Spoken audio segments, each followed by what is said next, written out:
Interferensi gelombang. Interferensi gelombang merupakan perpaduan dua gelombang atau lebih yang mempunyai frekuensi dan beda fase yang sama. Syarat terjadinya interferensi pada gelombang adalah kedua sumber getaran harus bergetar serentak, artinya memiliki fase yang sama dengan amplitude dan frekuensi yang sama. Dua sumber getar yang memiliki fase, amplitude, dan frekuensi yang sama dinamakan dua sumber yang koheren. Ketika dua gelombang bertemu dan pertemuan itu sama-sama puncak atau sama-sama lembah, maka akan terjadi interferensi maksimum atau kadang disebut interferensi konstruktif. Ketika dua gelombang yang bertemu sama-sama puncak atau sama-sama lembah, maka kedua gelombang itu dikatakan sefase. Seperti terlihat pada gambar A, itu ada dua gelombang, yaitu gelombang warna pink dan warna biru. Gelombang warna pink dan warna biru sama-sama mempunyai puncak dan lembah yang sama, sehingga pertemuannya akan menghasilkan interferensi maksimum seperti gelombang warna hitam. Akan tetapi, ketika puncak bertemu dengan lembah, maka akan terjadi interferensi minimum atau interferensi destruktif. Ketika dua gelombang yang bertemu puncak dan lembah, maka kedua gelombang dikatakan berlawanan fase, seperti gambar B, yaitu ketika puncak dari gelombang berwarna pink bertemu dengan lembah gelombang berwarna biru akan menghasilkan gelombang yang berwarna hitam. Kita lihat animasi mengenai interferensi pada gelombang permukaan air. Pada gambar terlihat dua sumber getaran ya. Nah, di sini misalnya kita menjatuhkan dua buah batu. Nah, ini seperti ini. Nah, di animasi ini ada tombol ini jarak kedua sumber gelombang, ada amplitude, ada frekuensi, ada ini gelombang pertama, gelombang dua, ya. Ini animasinya, tombol-tombolnya seperti itu. Nah, kita misalkan belum terjadi interferensi ya, hanya terjadi satu gelombang. Nah, misalnya ada sebuah batu yang kita jatuhkan ke dalam kolam ya. Dari atas kita melihat tampilan muka gelombangnya seperti ini ya. Kita lihat pakai dua warna. Jadi ada warna kuning dan warna abu-abu ya. Nah, jarak antara warna kuning ke warna kuning berikutnya itu disebut satu lambda atau satu panjang gelombang. Kita kembalikan ke model 3 dimensi. Ya. Nah, di sini ada amplitudo. Ya, coba kita besarkan amplitudenya, apa yang akan terjadi? Nih. Oh, ternyata semakin besar amplitudo, ternyata muka gelombangnya ini semakin tebal ya. Nih, semakin besar.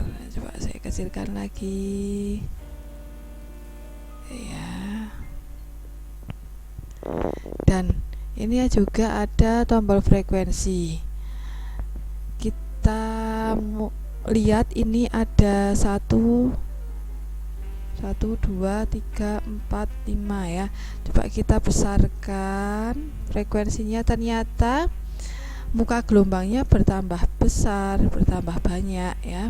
Berarti semakin besar frekuensi, artinya cepat rambat gelombangnya semakin besar ya. Itu jika ada satu sumber gelombang di sini ya. Sekarang kita lakukan interferensi dengan dua sumber gelombang ya. Nah, dengan jarak sekian. Jaraknya sekian. Nah, tampak dari atas, jika kita menjatuhkan dua buah batu, misalnya ini menjadi dua buah batu dengan jarak tertentu, akan dihasilkan muka gelombang yang seperti ini ya. Nah, kita lihat 3 dimensinya. Lalu kita lihat muka gelombang yang pertama. Nah, di sini ada warna biru dan warna kuning untuk muka gelombang yang pertama. Ini ada juga muka gelombang yang kedua. Nah, ini sudah ada dua muka gelombang ya, dari dua sumber gelombang ya. Jadi sudah ada warna merah, ada warna biru, ada warna kuning. Nah,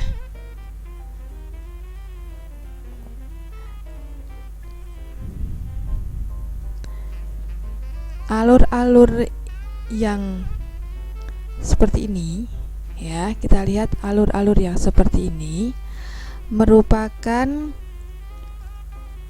interferensi destruktif ya, artinya saling meniadakan ya. Ini karena bisa saja puncak bertemu dengan lembah, sedangkan alur-alur yang seperti ini memiliki fase yang sama, itu disebut interferensi konstruktif. Jadi ini interferensi konstruktif, ini interferensi destruktif, ini interferensi destruktif, ini interferensi konstruktif ya. Begitulah gambaran mengenai interferensi. Jadi misalnya kita lihat dari atas, bentuknya seperti ini muka gelombangnya. Jadi ada dua gelombang bertemu menghasilkan interferensi konstruktif, interferensi destruktif, dan interferensi konstruktif. Kalau dilihat dari samping, hanya seperti ini ya. Nah, ini terlihat ya, yang ini yang destruktif. Kenapa bisa seperti itu? Kita lihat yang alur yang tenang itu adalah alur yang berarti berlawanan fase. Nah, itu artinya interferensi destruktif ya. Sedangkan alur-alur yang bergelombang itu berarti memiliki fase yang sama ya. Kalau yang bergelombang berarti amplitudenya yang besar. Nah, fasenya sama berarti interferensi konstruktif.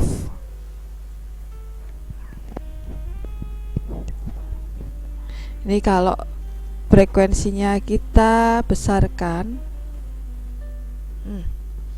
akan semakin cepat ya pergerakan dari muka gelombangnya. Buktinya dari banyak sekali muka gelombang yang terjadi. Sedangkan jika frekuensinya diperkecil, nah ini akan tampak jalannya pelan karena muka gelombang yang terjadi juga sedikit. Sedangkan kalau misalnya amplitudenya kita besarkan, terjadi muka gelombang yang lebar-lebar ya. Ini berarti tandanya amplitudenya semakin besar.